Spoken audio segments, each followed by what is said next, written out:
اللہ اللہ اللہ اللہ اللہ۔ بسم اللہ الرحمن الرحیم، الحمد للہ رب العالمین والصلاة والسلام علی رسول اللہ وعلی آلہ واصحابہ اجمعین وبعد۔ بھائیو، انسان کے پاس دنیا میں بھی اور آخرت میں بھی نیکی سے بڑھ کے کوئی قیمتی چیز نہیں ہے، اور نیکی اس وقت تک نیکی کہلا نہیں سکتی اللہ کے ہاں جب تک وہ سنت رسول صلی اللہ علیہ وسلم کے مطابق نہ ہو اور خالصتاً لوجہ اللہ نہ ہو۔ ان دو شرطوں کے بغیر کوئی عمل جتنا بڑا بھی ہو وہ اللہ کے ہاں نیکی نہیں کہلا پاتا۔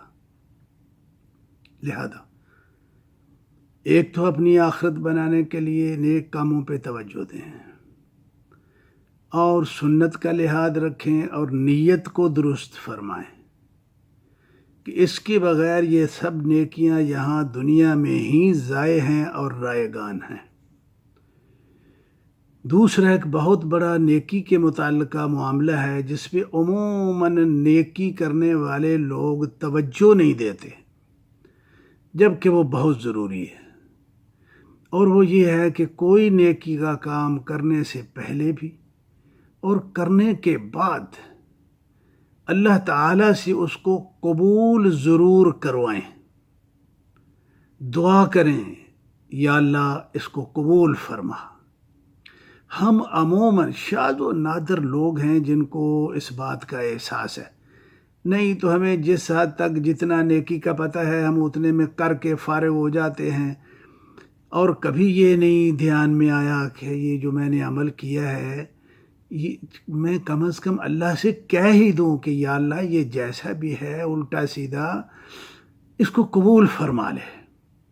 تو بھائیو، ہر نیکی کے بعد یہ دعا ضرور کرو کہ اللہم تقبل۔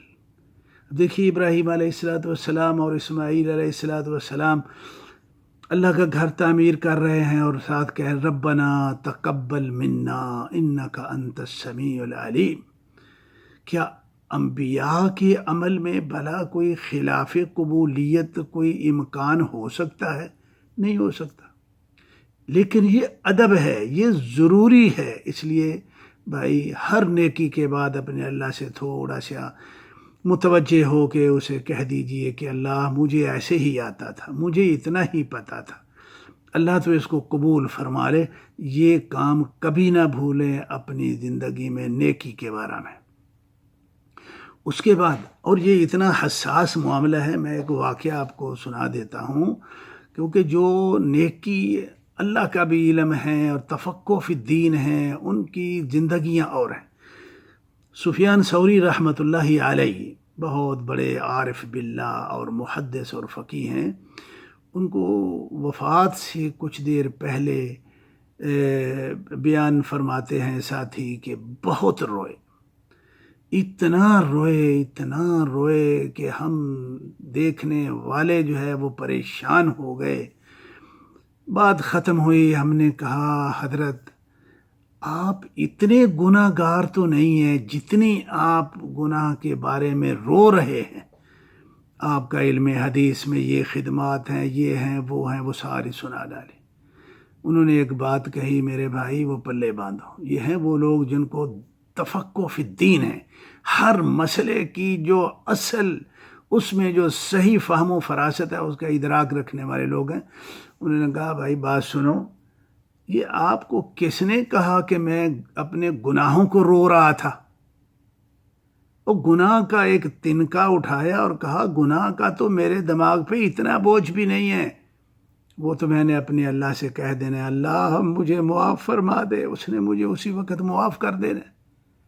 یہ جن میری نیکیوں کا تم تذکرہ کر رہے ہو کہ اتنی میں نے حدیث کی خدمت کی، یہ کہ میں اسی کو رو رہا ہوں کہ کل اللہ کے پاس جاؤں اور اللہ نے یہ کہہ دیا سفیان تیرے فلاں عمل میں یہ خرابی تھی، مجھے میں بھی منظور نہیں ہے، تیرے فلاں نیکی میں یہ خرابی تھی، مجھے یہ بھی منظور نہیں ہے، فلاں میں یہ خامی تھی، یہ بھی منظور نہیں ہے، تو میں پھر کیا کروں گا؟ میں اس بات کو رو رہا ہوں۔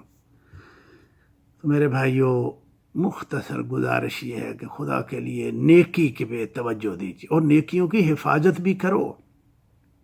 جس طرح نیکیاں گناہوں کو کھاتی ہیں نا، گناہ بھی بڑے ہیں جو نیکیاں کھا جاتے ہیں، کسی کا حق مارا، مال کھایا، گالی دی، ظلم کیا، زیادتی کیا، یہ سارے وہ اعمال ہیں جو نیکیوں کو کھا جاتے۔ اگر آپ نے اللہ کے حق میں شرک کا ارتکاب کر لیا، ساری نیکیاں ضائع ہو گئیں۔ تو بہرحال مختصر گزارش یہ ہے، نیکی کی قدر و قیمت کو جانو، اس کو صحیح کرنے کا طریقہ بھی سیکھو، اس کی حفاظت پہ بھی توجہ دو، اس کو اللہ تعالیٰ قبول بھی جو ہے وہ کرواؤ، اور دعا کیا کرو کہ یا اللہ میں تو اپنی نیکیاں جیسے کر نہیں سکتا تھا میں سنبھال بھی نہیں سکتا، اللہ نیکی کی ہے تو تیری توفیق سے کی ہے، اللہ تو اپنی توفیق سے اس کی حفاظت میں بھی میری مدد فرما۔ تو یہ سارے لوازمات پورے کرو، اس کے بعد اللہ کے ہاں جب جائیں تو ہماری نیکیاں بھی محفوظ ہوں، اللہ کی رحمت کے حقدار ہوں، اللہ رب العالمین کے غضب، غصے اور اس کے عذاب سے جو ہے وہ بچ سکیں۔ تو بس میری یہ ایک مختصر گزارش ہے، اس پہ جو ہے وہ خصوصی توجہ دیجیے۔ السلام علیکم ورحمۃ اللہ وبرکاتہ۔